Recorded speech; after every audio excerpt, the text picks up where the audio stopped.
Chapter 8, Saved by a Whisker. In his pea jacket and stocking cap, Jack felt 14 years old at least, maybe 15. He stood in the bow of the whale boat and watched the long wharf come closer. They bumped against the boat stairs, and Jack was the first out. His heart raced with the excitement of the moment. They had arrived, and he was ready to start digging. "Not so fast, Master Jack," said Praiseworthy. "Don't forget your pick and shovel." "And don't start digging up the streets," laughed Mountain Jim. "Folks might not appreciate it." A hilltop telegraph had signaled the arrival of a side-wheeler, and now it seemed as if all of San Francisco had turned out. The wharf was alive with men, women, and children, not to mention dogs, mules, and chickens. Seagulls flocked in the air like confetti. Weighted down with their belongings, Praiseworthy and Jack started along the wharf. There were barrels and boxes piled everywhere. Peddlers and hawkers and hotel runners mixed through the crowd and shouted at the newcomers, "Welcome, boys! Welcome to the fastest-growing city in the world. Flannel shirts for sale. Red flannel shirts, gents. They don't show the dirt. Try the Niantic Hotel, the cleanest beds in town. Horn spoons. You'll need 'em at the diggins, carved from genuine ox horn. Stay at the Parker House, none better." The wharf seemed a mile long and the noisiest place on earth.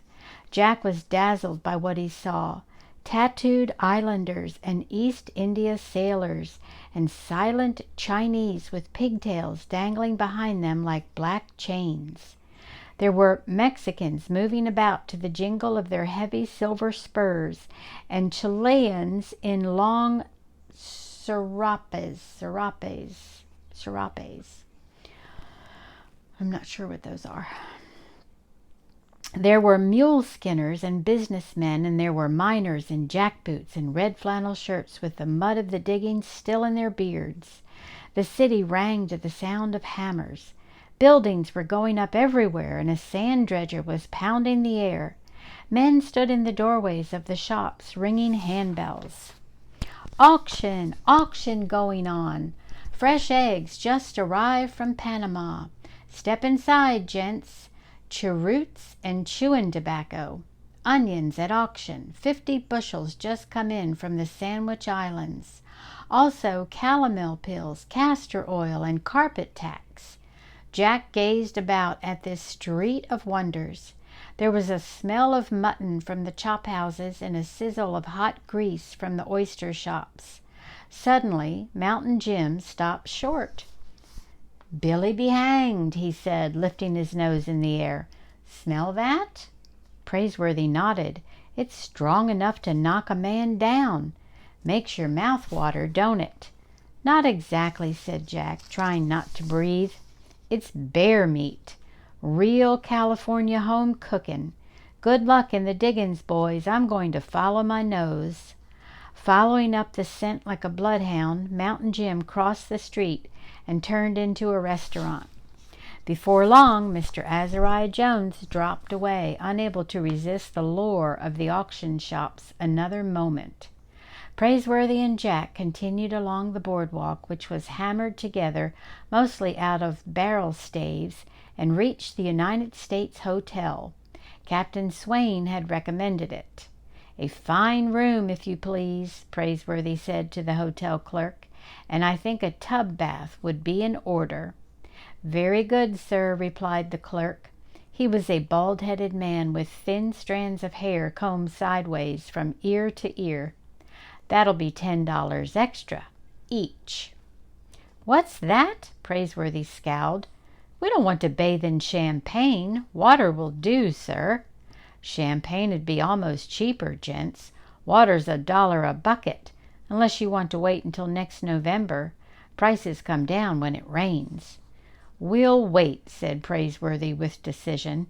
In this part of the world, he thought, a man had to strike it rich just to keep his neck clean.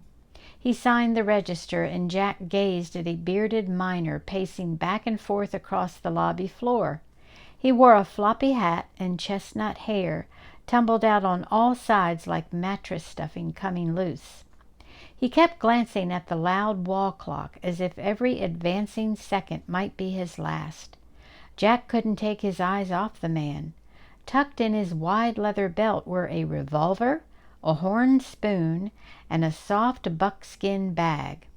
Gold dust, Jack thought. He must have just got in from the mines.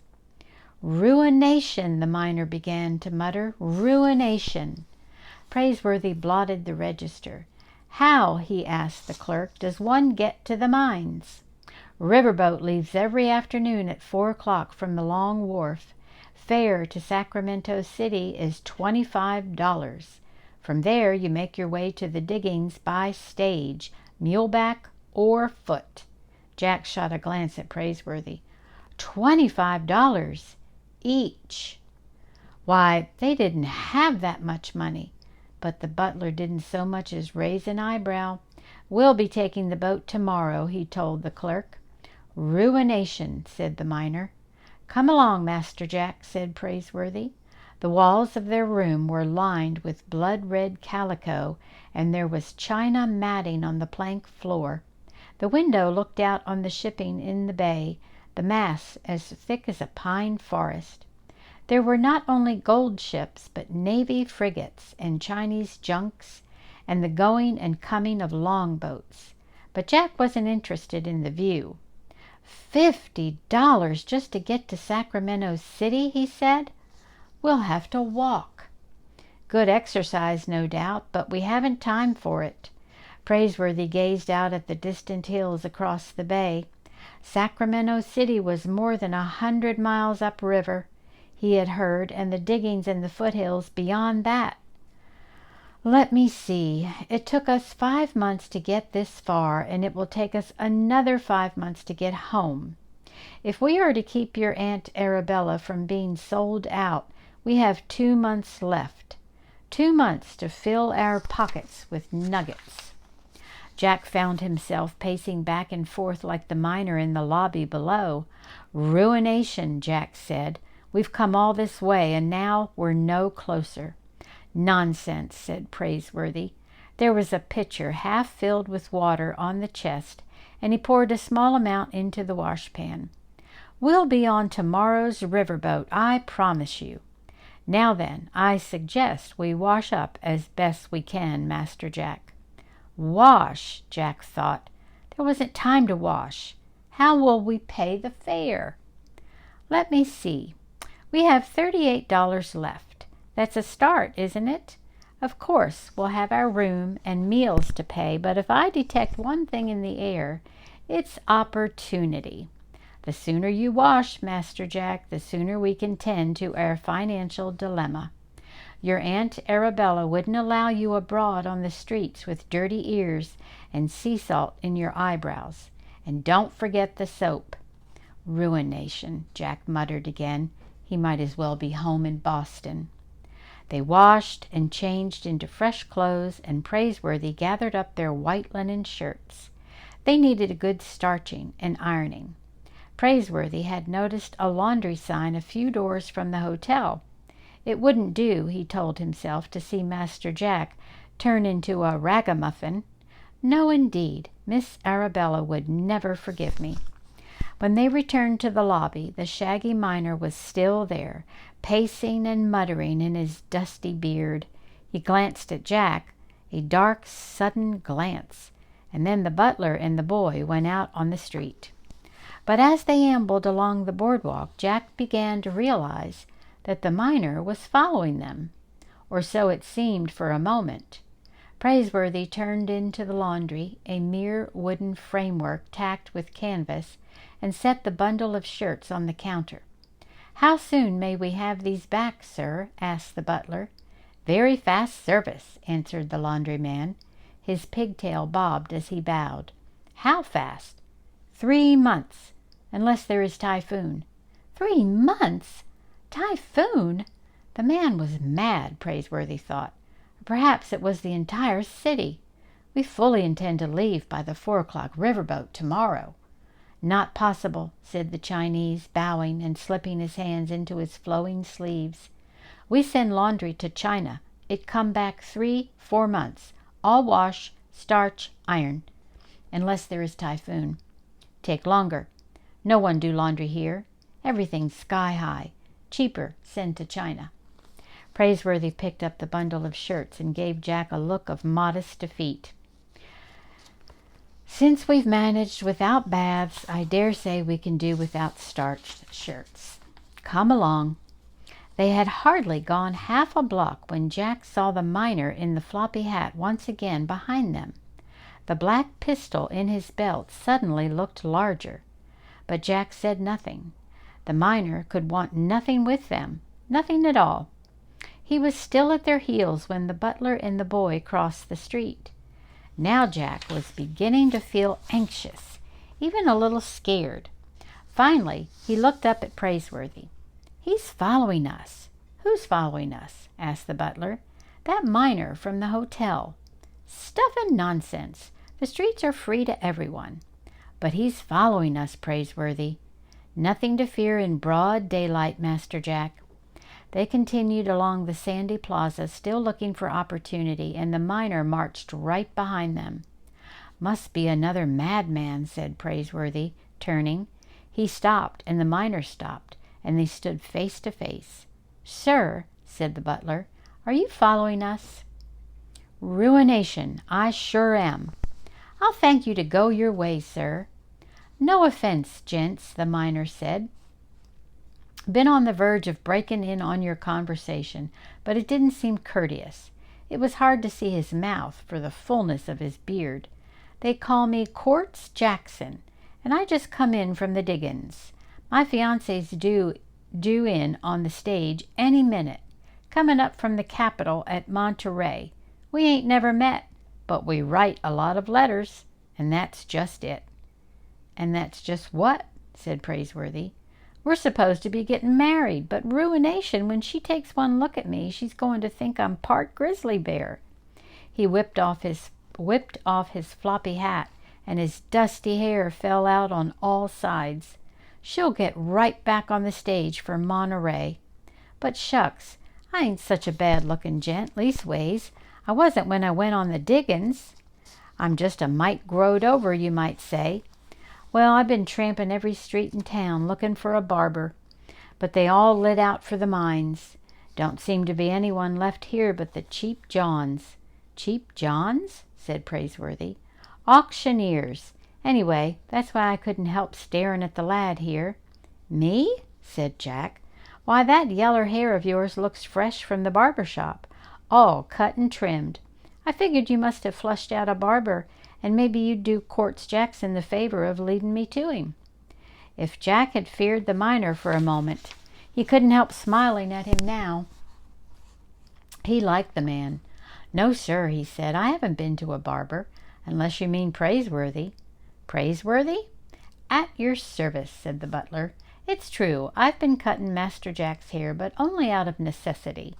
The miner's face, what could be seen of it, broke into a sunny smile. "I'd be much obliged if you'd barber me up, Mr. Praiseworthy. Name your price." "But I'm not a barber, sir. I'm a butler." "A what?" "I couldn't accept any money for merely—" "Well, now, that's mighty white of you. Tell you what I'll do. I'll let you have all the hair you cut off." Praiseworthy and Jack exchanged fresh glances. The man was some sort of lunatic after all. What earthly use did they have for the man's shorn locks? But it seemed wise to humor him, and Praiseworthy said, "I'll be glad to help you in your hour of need, sir. Consider it a modest wedding present." 20 minutes later, the miner was seated on a nail keg in a corner of the hotel porch, and Praiseworthy was snipping away with the shears. Quartz Jackson insisted that every lock be caught as it fell. Jack was kept busy holding a washpan under Praiseworthy's busy scissors. It worried him that time was wasting, and they were yet to make their boat fare. But he knew it would have been impossible for Praiseworthy to turn his back on a gentleman in distress, even a peculiar miner like Mr. Quartz Jackson. My, ain't the town growed, though? Said the miner. Must be all of 4,000 or 5,000 folks in the place. You gents figure on going to the diggins? We do indeed, said Praiseworthy. I come from Hangtown. The boys have been locating a good lot of color up that way. Color? The yeller stuff. Gold. If you get up Hangtown way, tell him you're a friend of Quartz Jackson. Tell him I'll be coming home with my bride in a couple of weeks. Sure is nice of you to shear me this way. Would you mind trimming the beard while you're at it? Always itching, and I can hardly find my mouth to spit with. Jack, young Jack, a bit of sideburn is getting away in the breeze. Wouldn't want you to lose any. Yes, sir, said Jack, catching the lock of hair. Quartz Jackson's face began to appear, snip by snip, like a statue being chipped out of stone. When Praiseworthy had finished, the miner turned to look at himself in the hotel window pane, and he almost jumped out of his jack boots. By the great horn spoon, he said, is that me? Quartz Jackson was obviously pleased. Why, I'd forgot I was so young. Quartz Jackson was a fine-looking gent at that, Jack thought. He had good teeth and an easy smile. Except for his revolver, his horn spoon, and his red flannel shirt, he hardly seemed the same man. But what did he expect them to do with the hair cuttings? Stuff a mattress? Your fiancé will be very pleased, smiled Praiseworthy. Our congratulations on your forthcoming marriage, sir. Much obliged, Praiseworthy. You saved me from certain ruination. The least I can do is learn you how to work a gold pan. Water boy, you there, fetch us a bucket of dew over here. The miner paid for the water by taking a pinch of fine gold dust from his buckskin pouch. Jack was eager to get the hang of mining, and Quartz Jackson, peculiar or not, was clearly an expert. Give me the washpan, Jack, young Jack. Jack handed over the tin pan, piled high with chestnut whiskers and trimmings. The miner wet them down with fresh water and began to swish the pan around. Gold's heavy, he explained. Nothing heavier. Even the yeller dust sinks to the bottom if you keep working the pan. Like this. Then he handed the washpan to Jack and taught him the motion. The water turned brown from the dirt and mud that had gathered in Quartz Jackson's whiskers and hair. Finally, he poured off everything but a thin residue at the bottom of the pan. Jack's eyes opened like blossoms. Gold dust! Why, look there, the miner roared with laughter. The boy's panned himself some color. I figured I scratched enough pay dirt into my beard to assay out at about $14 an ounce. Since I give you the whiskers and all, the gold is yours. Jack had never known a more exciting moment in his life. The grains of dust sparkled like yellow fire, and there was even a flake or two. Half an hour later, while Quartz Jackson was having a $10 tub bath, Praiseworthy and Jack were plucking opportunity from the air. They put up a sign that said, "Free haircuts, minors only." Until next time, love you.